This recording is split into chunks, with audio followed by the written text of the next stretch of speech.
Today, a young man called Bernard O'Hare is giving a talk to students at Cork Institute of Technology on his experiences of homelessness. He's been invited here by Joe Moynihan, a lecturer in mental health and addiction studies, to give a talk to the students on his course.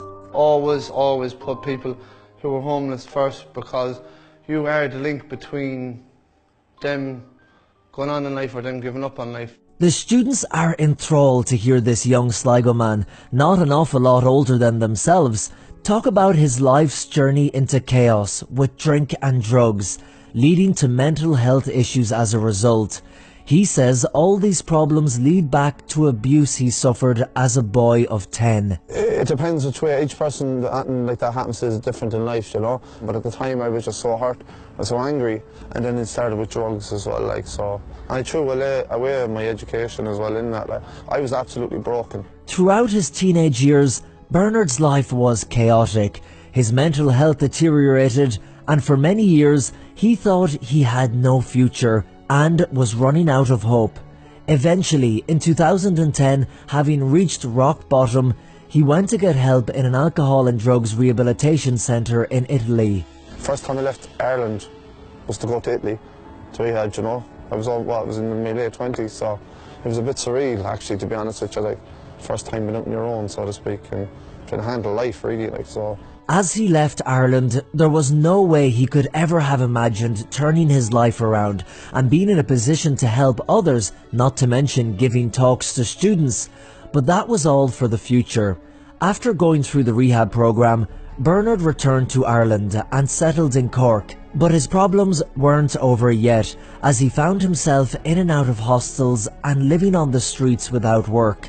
I didn't know who I was talking to. I didn't know who I was sort of, you know, dealing with, opening up to. However, after the battle with drink and drugs, he was determined to get his life together and get back on his feet. A lot of people give me credit and say, oh, Bernard, you're doing great and fair play to turn your life around, but you can't do it without people's help, you know. I started off with penny dinners because I asked them for their help, and it was a suggestion to me then about volunteering to kind of way to not be lonely, make friends and whatever. And yeah, that really changed my life. And I don't say it enough, or maybe when I said it before people don't get it, but it's just it's like the most amazing place ever, because it just gives people hope, you know. Homelessness is rarely out of the news these days, and despite the extra beds on offer at hostels, there always seems to be people who do not have access to these services and end up on the streets. This is where Bernard has found his opportunity to do his bit. Every night at his flat here in Cork, he can be found making food packs. I've been here about 3 years now. It was a council flat, and I got it there after I was in the hostel. It's small, but look, there's people out there in a lot worse off positions, you know. Bernard makes sandwiches and teas every night, which he distributes to the people on the streets of Cork City. So we're just prepping the sandwiches for tonight. It can be anything from just salad sandwiches, meat sandwiches, and then we try to you know, put in a bit of fruit as well, you know.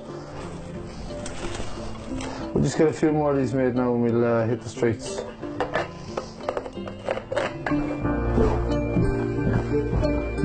He leaves his flat with the food he's prepared and heads out to the streets. It's cold and it's wet as Bernard is joined by a small number of other volunteers who support him in his efforts. And it isn't long before they meet someone. To be totally honest with you, I'm a chronic alcoholic. And I lost my wife and son, and I just lost head. So it was basically all down to drink. And what's it like being on the streets? It's miserable, man. Absolutely miserable. You know, there's some nights there that you don't know if you're going to be alive the next morning. As they walk on, more and more people come over, looking for a hot drink and some food, and perhaps someone to talk to. What's your favourite colour now, the pink ones or the white ones? Pink. Look after yourself, alright? And the irony of it is, Bernard, that the city looks so beautiful at Christmas, doesn't it? Yeah, it does. it doesn't really tell the true story. Like looking down there now, it just looks all class, doesn't it? Amazing and that. But you get the kind of Christmas spirit looking at it. But You're passing these beautiful lights and the lovely restaurants full of people, and then in the doorways you see the people sneaking rough. It's a horrible contrast, isn't it? oh, it is of course, and it kind of just doesn't make sense, you know. And when Bernard is walking around, it brings back memories of when he was on the streets. I remember when I was walking around, that I was just walking for hours. I didn't really have anywhere to go. I didn't know where to go. I just kept walking and walking. So when I got my chance, and then we're out helping other people, and you see them in that position, you're kind of going, was that what I looked like? Was that how I was acting? Was that how sad I looked? Two of the people helping Bernard tonight are students who heard his talk at Cork Institute of Technology and were moved to get involved. To be honest, we didn't expect the scale of the amount of people here, especially young people. Like the last run we did, there was a 23-year-old guy, and it's not far from our own age, so that was quite upsetting. Yeah. Like, we know there's a crisis in Ireland, especially like Cork and Dublin, but like I was shocked. Like, I didn't think it was this bad. As Bernard was once sitting where these men are now, many know him and they trust him. Hi Clarky, talking to boy. Do you want a cup of tea or something? No matter. Tea or coffee or what? I'd love to have my own place, Yeah.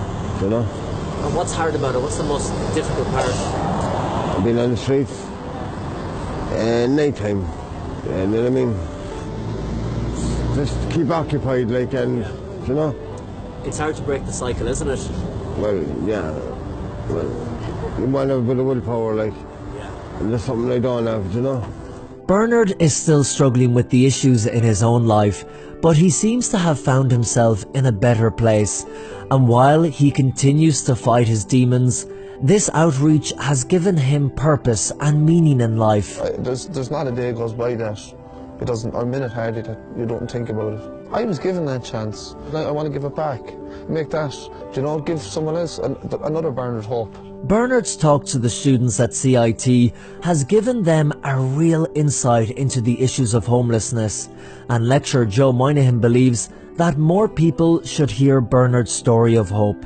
The reason why I brought Bernard here is to show them the human element, somebody who has lived it, breathed it, is still currently experiencing what it's like on the streets at the moment.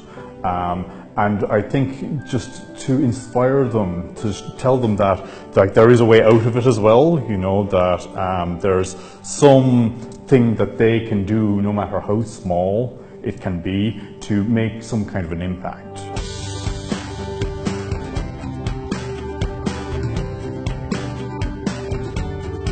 That's what life is about, giving people hope, especially if you've been there yourself,